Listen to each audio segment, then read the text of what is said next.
CTS 시청자 여러분 안녕하세요. 저는 양산 영광교회를 섬기고 있는 김종명 목사입니다.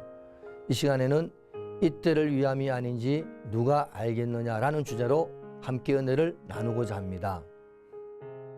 모르드게가 그를 시켜 에스더에게 회답하되 너는 왕궁에 있으니 모든 유다인 중에 홀로 목숨을 건지리라 생각하지 말라. 이때에 내가 만일 잠잠하여 말이 없으면 유다인은 다른 데로 말미암아 노임과 구원을 얻으려니와 너와 내 아버지 집은 멸망하리라. 내가 왕후의 자리를 얻은 것이 이때를 위함이 아닌지 누가 알겠느냐 하니. 제가 목회하고 있는 동네에 아주 부지런한 어르신이 계십니다. 제가 새벽기도 차량 운행을 나갈 때면 어김없이 만나게 되는 분으로 매일같이 교회 앞을 지나며 운동을 하시는 것이죠. 어느 날 새벽에 마주쳤는데 인사를 하면서 날씨가 추운데 오늘은 좀 쉬시죠 했더니 아니요 목사님, 이렇게 다녀야 내 자신도 좋고 건강에도 좋답니다. 예, 그러시군요 하면서 속으로는 예수님 믿고 새벽 예배 드리시면은 하나님께서 건강뿐 아니라 영생의 복을 주실 텐데 라며 혼잣말을 하곤 했습니다. 사람은 장래의 일을 알지 못합니다. 하나님께서 알려주시지 않으시기 때문입니다.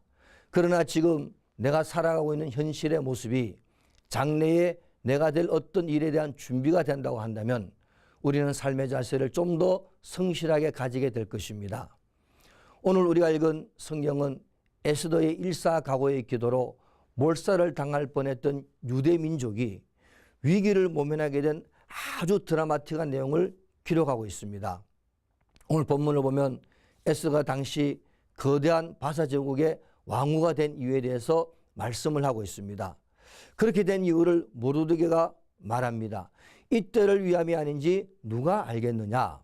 성경에서 말씀한 이때는 유대민족이 몰살당하기 전 절대절명의 위기를 이겨내기 위한 하나님의 인도하심이었다는 것입니다. 로마서 8장 23절을 보면 우리가 알거니와 하나님을 사랑하는 자 곧 그 뜻대로 부르심을 입은 자들에게는 모든 것이 합력하여 선을 이루느니라 했습니다. 결국 하나님의 뜻대로 사는 자들에게는 하나님께서 인도하신다는 말씀입니다. 제가 목회를 하며 항상 체험하는 것 중 하나가 저의 삶의 모든 일에는 그냥 되어진 것이 없더라는 것입니다. 언제나 하나님께서 먼저 인도하셨다는 것입니다. 그때는 잘 이해하지 못해서 의심도 하고 불평하기도 했습니다. 하지만 결과를 놓고 보면 하나님께서 선한 길로 인도하시기 위해 그렇게 하셨다는 것을 알게 되었습니다. 우리는 살아가면서 힘든 현실에 의해 낮아질 수도 있고 형통의 삶 때문에 교만해질 수도 있습니다. 그러나 우리가 분명히 알아야 할 것은 우리 삶의 모든 일들은 하나님께서 인도하시는 것이며 우리를 향한 하나님의 축복의 계획이라는 것입니다. 창세기 45장 8절에서 요셉은 인생의 극심한 고난을 겪지만 결국 애굽의 총리가 되어 형제들을 만나게 된 것이 하나님의 인도하심이었다는 것입니다.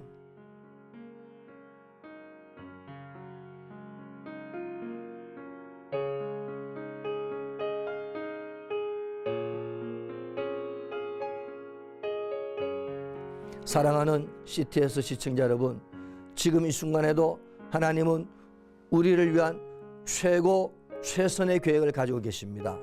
어떤 환경에도 하나님의 인도하심이 있으며 그 환경을 통해 하나님은 우리를 축복하시길 원하시며 영광을 받으시길 원하고 계십니다. 그러므로 우리는 오늘도 내일도 하나님의 말씀을 통해 성령의 인도함을 따라 살아감으로 장래에 성취될 하나님의 역사를 누려야 할 것입니다.